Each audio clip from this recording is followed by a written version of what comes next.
Oke, saya bicara mengenai nonverbal. Nonverbal itu bisa berupa tulisan, gerak tubuh, satu lagi bisa dengan alat bantu. Nah, alat bantu ini biasanya yang saya tahu untuk anak-anak special need di komunitas kita itu dengan eh, gambar atau foto.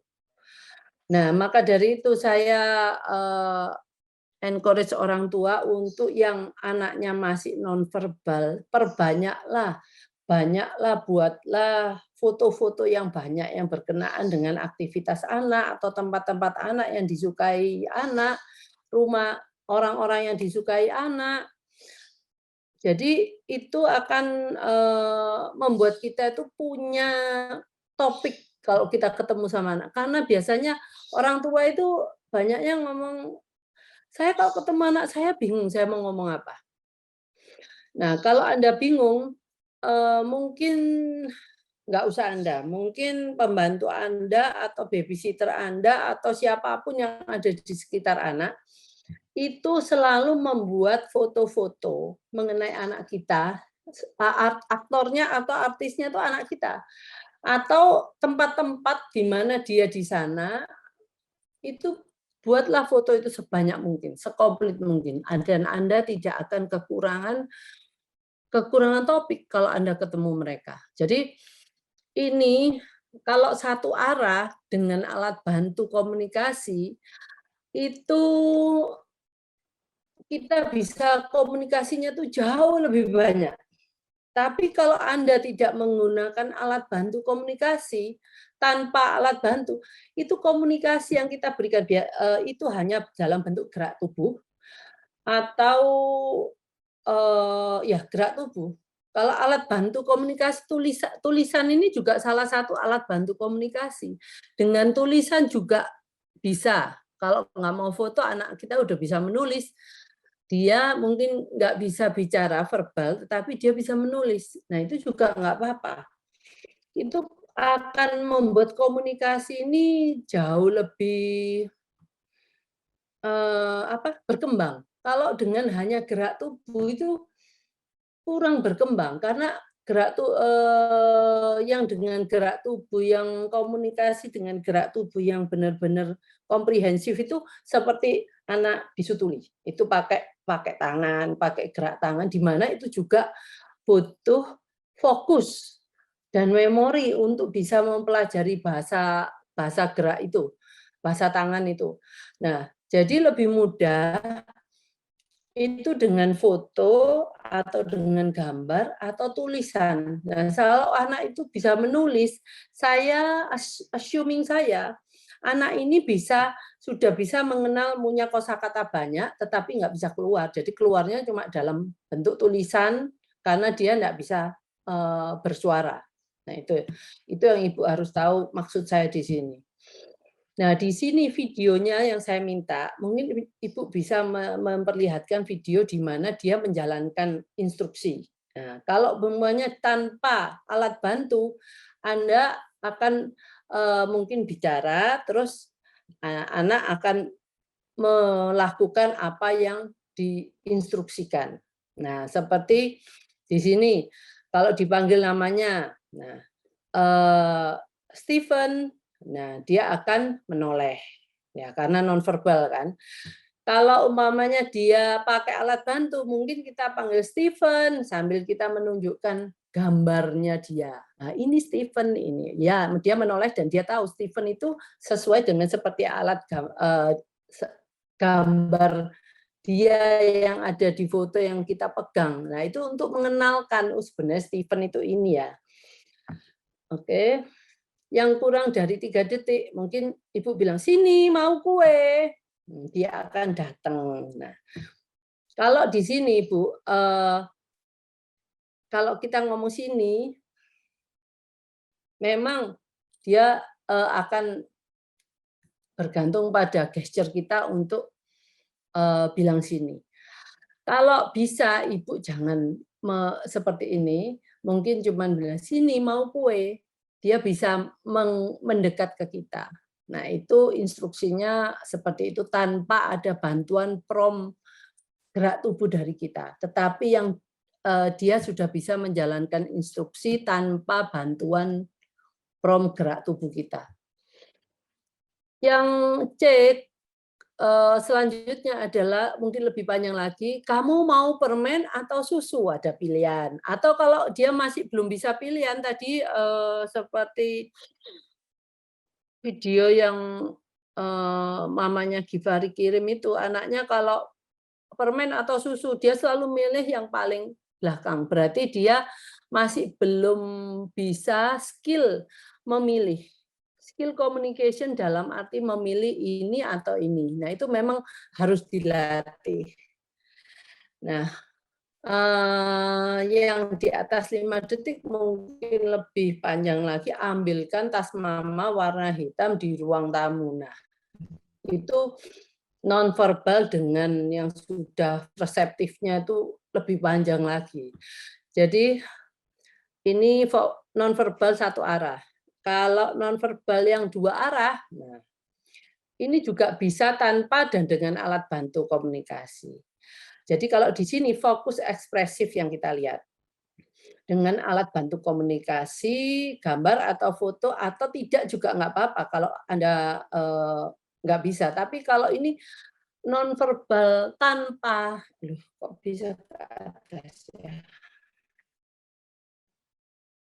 Nonverbal tanpa alat bantu, nah, itu sangat sulit ya kalau karena keterbatasan ya, keterbatasan foto, keterbatasan ekspresi, bagaimana mengekspresikan jawaban dari anak kalau tidak ada, dia tidak bisa mengatakan, terus itu nggak bisa digambarkan.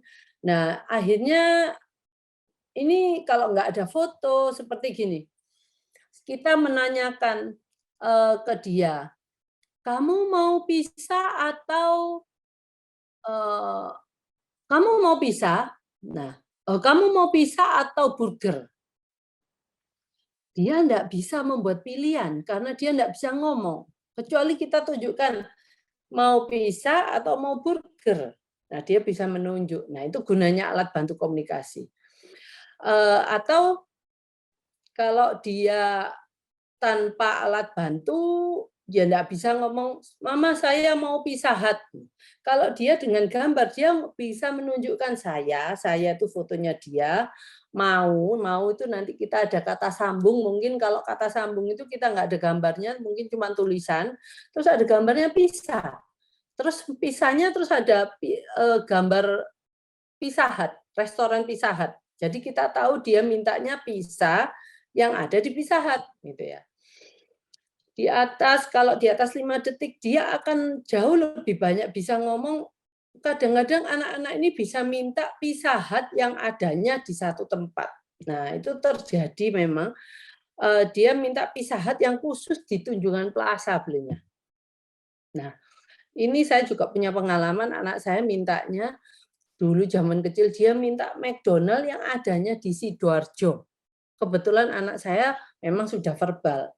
Tetapi dengan seperti ini Ibu mungkin tahu mereka itu bisa punya keinginan yang kompleksnya sampai seperti itu. Padahal di dekat rumah saya itu ada McDonald. Jadi saya ngomong, "Kenapa kok Sidoarjo?" Tapi dia pengennya ke Sidoarjo. Nah, dengan alat bantu komunikasi ini, kita tidak menunggu anak kita untuk bisa jadi verbal, baru anak ini bisa berkomunikasi. Nggak apa-apa Ibu, nanti dengan alat bantu komunikasi kita pun masih bicara, tetapi gambar itu membantu anak, dari sisi anak ya, untuk mengatakan keinginannya lebih jelas dan kita tidak harus kontradiksi sama dia ya, karena kalau anak-anak itu minta sesuatu dan kita nggak mengerti, dia biasanya kan marah. Nah, kalau marah-marah yang kena ya orang-orang rumah ya. Mungkin kalau udah besar dia bisa melakukan tindakan fisik yang merugikan kita ya. Mungkin kita yang akan menuai efek dari tindakan fisik mereka. Jadi ini yang nonverbal ya. Pastikan kalau anak Anda tidak bisa konsisten, ya, Anda memberikan info note yang konsisten mana, yang anak saya cuma konsisten 1 detik, yang kurang dari 3 detik tidak konsisten, gitu ya. Itu yang mungkin harus ditambahkan supaya saya ngerti. Jadi kalau tanpa alat bantu, tanpa atau dengan alat bantu, Anda juga tolong bicarakan ke saya. Anak saya nonverbal, pakai gesture aja, nggak ada alat bantu yang dipakai. Nah, ini Anda video, kira-kira kasih saya contoh seperti apa toh yang dua arahnya dari anak Ibu. Kalau dengan gesture aja, mungkin ya, tidak, ya, cuma bisa seperti itu. Nah, gesture itu bisa, oke, senang, nggak mau. Nah, itu itu aja. Mungkin kalau saya tanpa alat bantu, ya saya bisa membayangkan kira-kira komunikasinya seperti apa gitu ya. Jadi, oke, saya sudah ngomong nonverbal. Saya akan melanjutkan melihat pertanyaan karena saya pengen setelah ini saya tidak ada pertanyaan mengenai verbal dan nonverbal, satu arah dan dua arah. Untuk khusus yang nonverbal tanpa dan dengan tanpa atau dengan alat bantu komunikasi, dan juga saya pengen kualitas daripada fokusnya. Mau masih pendek atau sedang atau memang sudah advance ya, sudah tingkat atas dia bisa kalimat yang panjang. Oke, saya tunjukkan untuk Mama Alais. Oke, siapa ini ya? Saya bukanya ini. Anak saya umur 5 tahun belum verbal, tapi dengan instruksi sudah tahu. Berarti ini satu arah ya, Bu ya. Nah, tinggal instruksi satu arahnya ini yang mana? Fokus reseptifnya yang A, B, C, atau D kira-kira. Untuk Mama Alais umur 9 tahun 9 bulan udah verbal menyebutkan benda apa saja. Bisa selama dia tahu. Ya, oke. Udah bisa komunikasi dua arah, namun belum bisa bercerita panjang. Makanya masih terapi bicara, dia bisa nanya dan bisa jawab. Oke, Bu. Jadi Ibu berikan saya, Ibu memberikan data status anak Ibu di akhir acara. Jadi dia sudah verbal. Kalau dia sudah bisa menyebutkan, bisa bercerita, dia bisa nanya dan bisa jawab. Jadi dia bisa verbal dua arah, tapi Ibu lihat verbal dua arahnya itu ada, bentar, yang mana dia bisa menjawab pertanyaan sampai sepanjang mana, Bu? Oke. Dan juga mungkin Ibu mamanya Alis bisa ditambahkan kejelasan daripada pronunciation anak. Jadi itu membantu saya untuk, mungkin Ibu ngerti, tapi kira-kira orang lain ngerti nggak, Bu? Gitu. Satu hal tambahan dari saya yang nggak ada di sini adalah kejelasan pronunciation, lafalnya itu. Karena kadang-kadang anak-anak ini memang kadang-kadang prononya itu sulit dikarenakan perencanaan motorik oral yang kurang bagus. Kenapa perencanaan motorik oral kurang bagus? Karena otot-otot di bagian wajah ini ya memproduksi suara itu tidak punya kemampuan yang sempurna.